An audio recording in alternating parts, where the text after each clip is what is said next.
Hey everybody, ladies and gentlemen, boys and girls, children of all ages, welcome once again to TYT Sports, and we're talking WWE today. I, as always, am your host, Josh Gibbs, aka Chief Joshiola. Thank you, as always, for joining me. I really hope you enjoyed this discussion. I hope we get some good talks going on in the comment section about this topic because it's a great one that you can probably have your own opinion on. So let's dive right into it. Bret Hart, guy's a legend. No one argues that he's a legend. And podcasts now are all the rage, especially podcasts from people on the inside of things in sports entertainment, stuff like that. Stone Cold has the Stone Cold podcast, which is really fantastic. Jericho has Talk is Jericho, another fantastic podcast. And Bret Hart has Bret Hart Radio. And this is an unfiltered one-way communication tool for Bret Hart to pretty much say anything he wants. And it's now gotten, and this isn't the first time he said something, but it's gotten to the point where he sounds like an old man yelling at people to get off his lawn. It's a little bit ridiculous, if you ask me. So recently he was talking about the WWE 2K video game franchise.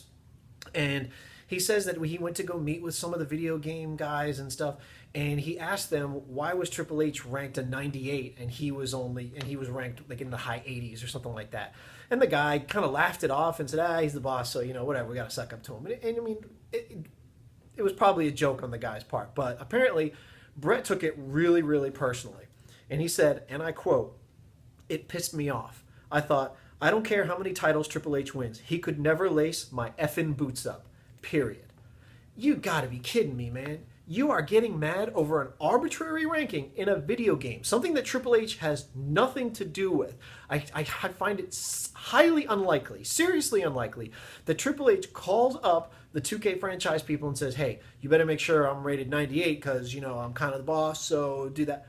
I don't see it happening. It's ludicrous. He's got so many other things to worry about. I seriously doubt it. So the guy who said that probably was, he's just joking around with him. Bret even says he kind of laughed it off. But apparently it made Bret angry. This is the thing he has chosen to get ornery about in his old age. And it really bothers me that he uses this one-way communication tool of a podcast to say something like that. If you had a problem with it, why didn't you tell them? Why couldn't you be a man and say something to them at the time, or call up Triple H and say, hey, if you really think he has something to do with it, why don't you tell him to rank you higher? If it means that much to you, why go on a podcast and badmouth the COO, the future head, the king in waiting of the WWE? It just doesn't make sense to me. And this also dovetails on comments he had made not that long ago about Seth Rollins. Now, back in July of last year, Seth Rollins broke John Cena's nose. They had a fantastic match on Raw. He did this Sagat-style tiger knee right to his face, busted his nose all up. It was a fantastic match because both guys are really great workers. They worked well off each other. Complete accident. Not done on purpose. No way. Freak accident. They finished the match. It happened. And then Rollins, being the heel that he was, rode it for a while and kept bringing on pictures of him with his nose busted up and stuff and just laughing at his expense. It was fantastic. He called it unprofessional. He said it's really strange that a guy like Rollins, who I have respect for, so he did this weird compliment sandwich where he says something nice, then says something mean, then says something nice again. He calls him reckless, said if someone kneed me in the face like that, I'd meet him in the back dressing room with a baseball bat. There's no excuse for that. This is ridiculous. That, to me, is more unprofessional than what Seth Rollins did in the ring. Injuries happen. Bret is basically saying, if you would have accidentally done something to me in the ring, I couldn't have looked at that and said, hey, accidents happen. That's our business. It's simulated violence. I get it. Let's move on. No, you would have retaliated against someone in the back. That really would have been your solution? Are you insane? That's unprofessional. That's taking it to a whole nother level that it doesn't need to be at. It'd be one thing if he had done it on purpose, but there is absolutely no indication that that is the case. In fact, Rollins talked about it and said how awful he felt. And he and John Cena, the performers, the ones who it really matters with most, mended it, and it was fine because they are both professionals. They understood these things happen. It sounds to me like Bret Hart is taking his old school mentality and applying it here. Bret Hart is the excellence of execution, probably one of the greatest technical wrestlers of all time. He was not a high flyer. He's not a high-risk maneuver guy. He's nothing like that. All of his moves were stuff that you really needed to have detailed knowledge on. Harking back to days like Dean Malenko and even older wrestlers who really were mat guys. I mean, that's how wrestling got its start, is they didn't want to see high-flying luchadors and stuff like that. Not in America anyway. It was guys who were so technically proficient at grapples and kind of a weird mixture of Greco-Roman wrestling and entertainment. That's how wrestling came about. So that's what Bret is living under. But he needs to realize that times have changed. Professional wrestling is a lot different now. The showmanship thing has been turned up to 11. So you can't just be a great grappler and that's it. The closest thing we've had to Bret Hart in recent memory is Daniel Bryan. He was a fantastic grappler, really great technical wrestler, but he was also a great showman. He took a lot of risks, and he was the everyman. People loved him. And Bret Hart had a lot of that too. Bret Hart was like 6'1", 200 and something pounds, 230.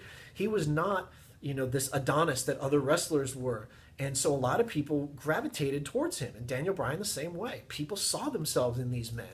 And so now for Bret to take these really strange sour grapes and throw it out there and say, oh, that's reckless, it's careless. Well, why can't you tell him, if you really feel that way, why don't you call Seth Rollins up? Which apparently he did not. Because when Seth Rollins heard about it, he spoke and said, that really sucks. Bret was a guy who I respected. And so for him to say something like that in an interview is really painful. Now Bret didn't say these on his podcast. He said it to Sports Illustrated, arguably one of the most reputable magazines out there for sports. So it's not like it was on a blog that nobody's going to hear, or even a podcast that few people are going to hear. It was Sports Illustrated. So yeah, that's gotta hurt. You would think he would have enough professionalism to call him on the phone and say something to him. If you really felt that way, why don't you be a man and say it to his face or tell him how you feel? But no, you had to say it in an interview where the guy can't defend himself. So Rollins responded when he was on Jericho's podcast and said, yeah, it sucks. Bret was my role model. And for him to think that I'm somehow less of a performer or that I intentionally did this or that I was reckless and careless, that's ludicrous. Now, Bret also made a snarky comment about Rollins' injury. When he got hurt, Bret basically, he said, quoting, "The other thing is, when you're the champion, you have a responsibility to not get hurt. You have to be spot on."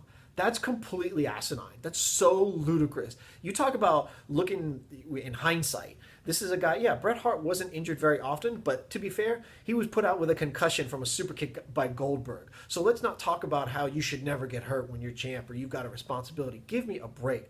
These guys are bigger, stronger, faster than you all ever were. That's not a knock on Bret Hart. What it is the business has changed, and Bret needs to realize this. And unfortunately, he can't take that into account. He can't put his feelings aside. He thinks it's still the same old days when you got to work safe, don't do anything too high risk. Well, then the audience isn't interested. The audience wants the high risk. They want that kind of stuff. And Seth Rollins is a phenomenal worker. He does some great spots. He's in great shape. And accidents happen. You can't predict them. These in any sport. You don't play to get hurt, but at the same time, this is sports entertainment. You have to entertain us. So it just seems that Bret Hart's not getting it. And I think a little bit of this is still some resentment.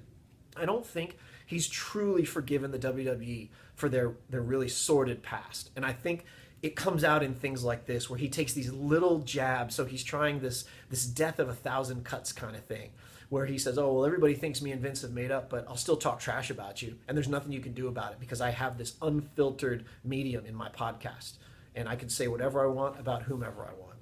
So that's what Bret said. What do you think? Do you agree with Bret? Do you agree with me? Do you have your own opinion? I want to hear it. TYT Sports wants to hear it. Put it in the comment section below. Let's have a great talk about it. Our last video, over 11,000 views. Thank you all so much. I cannot tell you how much I appreciate it. I know TYT Sports appreciates it, and that's why they keep asking me to do these videos. It's all because of you. So thank you all so much. I'll see you in the comment section. Bye-bye.